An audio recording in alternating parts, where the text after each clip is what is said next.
Hey guys, I hope you all are having a wonderful day. I want to welcome back all of my subscribers and welcome to all of my new ones. To anyone who is new here, I am a restoration life coach. You can call me Coach Meg, or Megan, whichever you prefer. The Lord has called me to do this full time. I specialize in many things. The Lord has taken me through a journey, to say the least. The mind of prodigals. I too was once a prodigal. And I'm sure you guys can all attest to that as well. I also specialize in soul wounds. I specialize in marriage restoration, the journey of that, the journey of kingdom marriage, hearing from God, finding your identity in Jesus Christ, restoring it, addiction, grief recovery, healing, deliverance, standing on the promises of God for all kinds of things, including like literally health, finances, all of that. So if you would be interested in working with me, you can email me at deadmarriagesredeemed@gmail.com.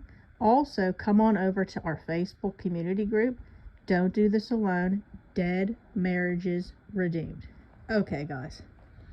So, let's get into the word.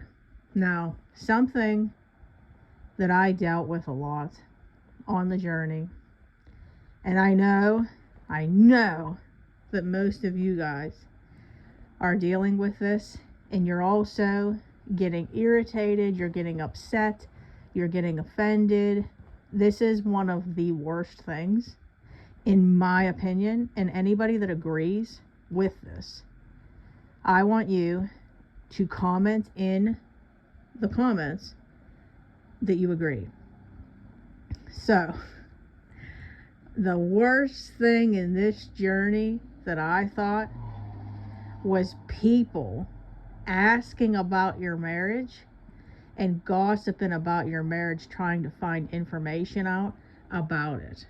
So, one thing about us is let's just be honest, when you're in this journey, you don't really want people to find out about it. You don't really want to discuss it. You don't want people saying negative things. If you want to hear anything, you want to hear positive stuff. You want people to agree that they understand what you're going through. You want people to stand in the gap with you, that your marriage will be restored.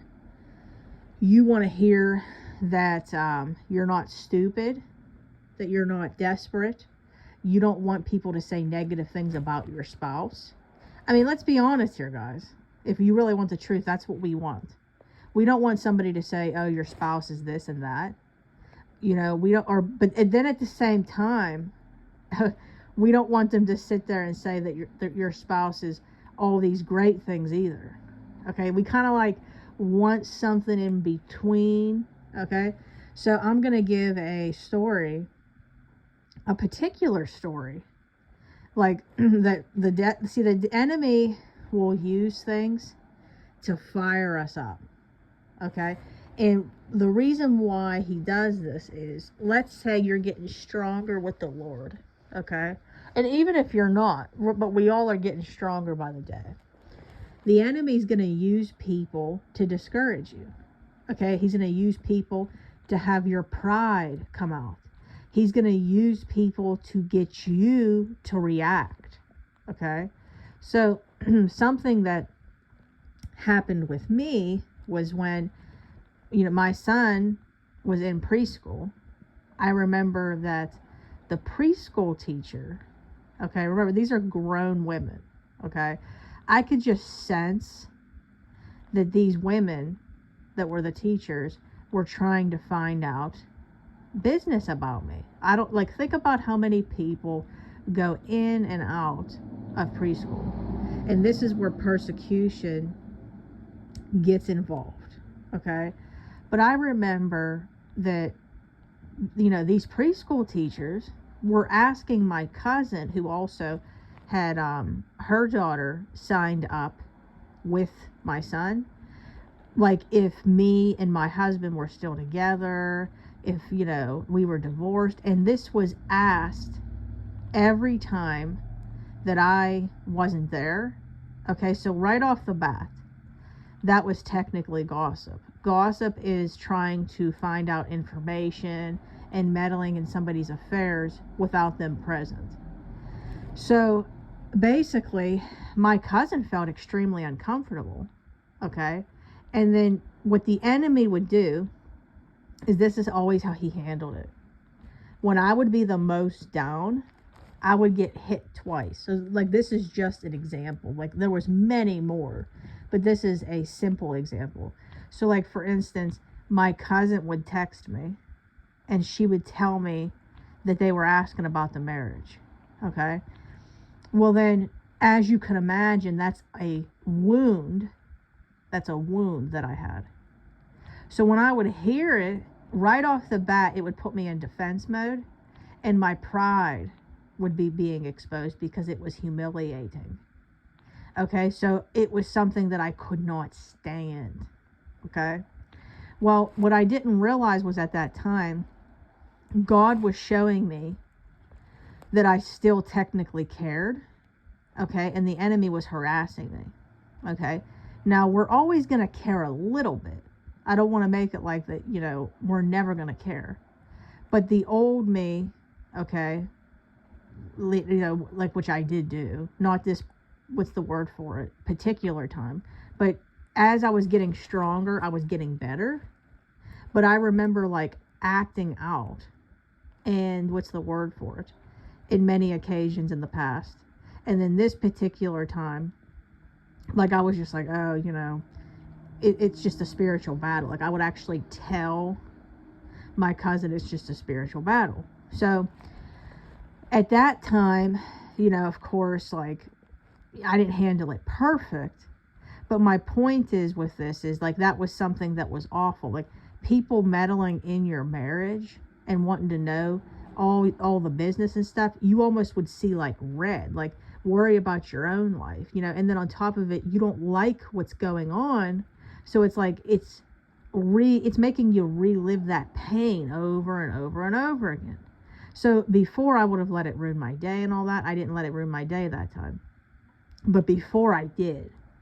So then my cousin bringing it up even upset me, because in the past, she was used by the enemy to say smart things like, oh, that's why you're getting divorced and things like that. Like, my point is you're going to get people to say things that the enemy is using them to say, to get you, one, to either feel, what's the word for it,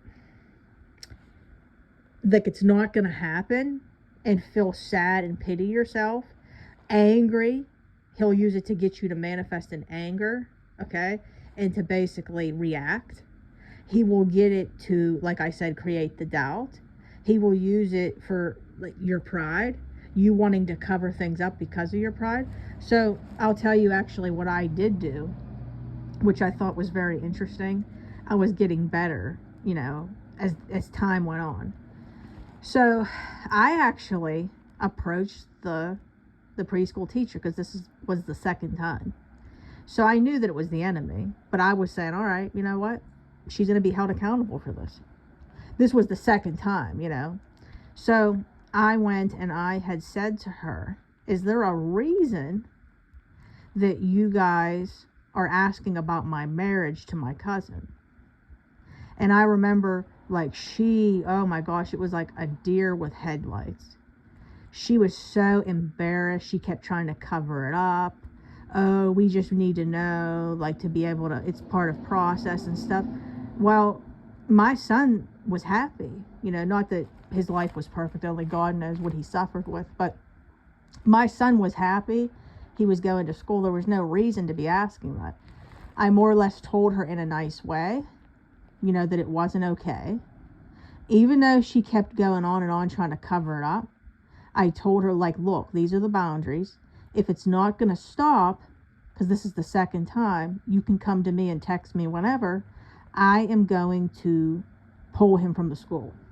Okay? So I was, in a nice way, holding her accountable, setting boundaries, and using healthy communication, which is what I tell you guys to do. So in the past, though, when things like that would happen, like when I was starting off, I'm not going to lie to you guys, I would flip out. I'd say, oh, worry about yourself. Or like I maybe wouldn't have said anything to the teacher, and maybe would have actually been really defensive with my cousin. You know, I just went right to the source. And I also didn't let it bother me anymore. Okay? So what I'm saying, like, not that I was bother free, but you're going to get to a point to where it doesn't matter anymore. You're going to get all kinds of people saying stuff. And I got news. You'll even get people, when you're back with your spouse, say how stupid you were for taking your spouse back, that your marriage is a joke. Like, people are never going to stop talking, guys. So this is why we need to be different. We're going to be persecuted. The marriages are going to be persecuted. But one thing that we can change is how we respond and how we act with it. Now, I know that there's not really a guide to this, what's the word for it, particular video. And another thing, what's the word for it, that I also did with the teacher. And this is going to be kind of into my next video. But another thing I did was I actually told her flat out. And to answer your question, I said to her, because, you know, they wanted to know all about my marriage. It was funny. I said this, to answer your question, yes, my husband and I are having marital issues, but God has given me clear instructions to be praying for his salvation. So see, this is another thing. I'm going to be getting this into my next video. A lot of people are afraid to even speak that stuff. You know why? I think somewhere deep in your thoughts, if you're willing to admit it, that you don't want to speak that because somewhere deep down inside, you don't think maybe it could take place and you don't want to look stupid. And I'm going to give a full descriptive video on that alone.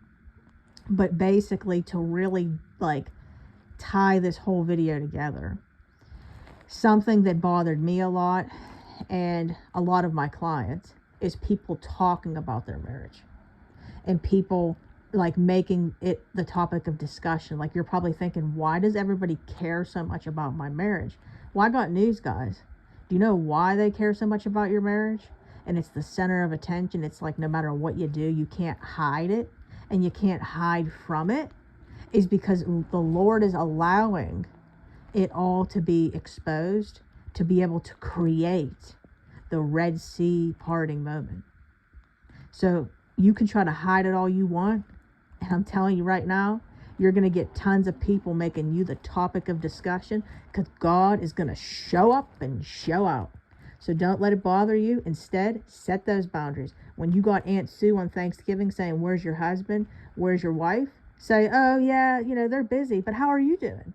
So you got two options. You could literally change the subject, and make it known like none of your business. Or you could say flat out, yeah, you know, we're not really, what's the word for it, having, I guess you could say, you know, we're having a little bit of problems, but the Lord's going to restore. You have two options, okay? Or you could just say, you know what? I'm not going to get into the business. You know, the Lord wants me to keep it private. Whatever you want to say, you say it. But quit being afraid of these people. And I understand it bothers you. I understand it. But keep taking it to the Lord. But you exercise the accountability, the boundaries, and the communication. Let's quit letting these people that are being influenced by demons run us, in the name of Jesus. So you guys have a wonderful day. I will be getting back on here to do another video. And if you could, please like the video, leave a positive comment. And again, if you want to work with me, you can email me at deadmarriagesredeemed@gmail.com. Facebook group, come on over.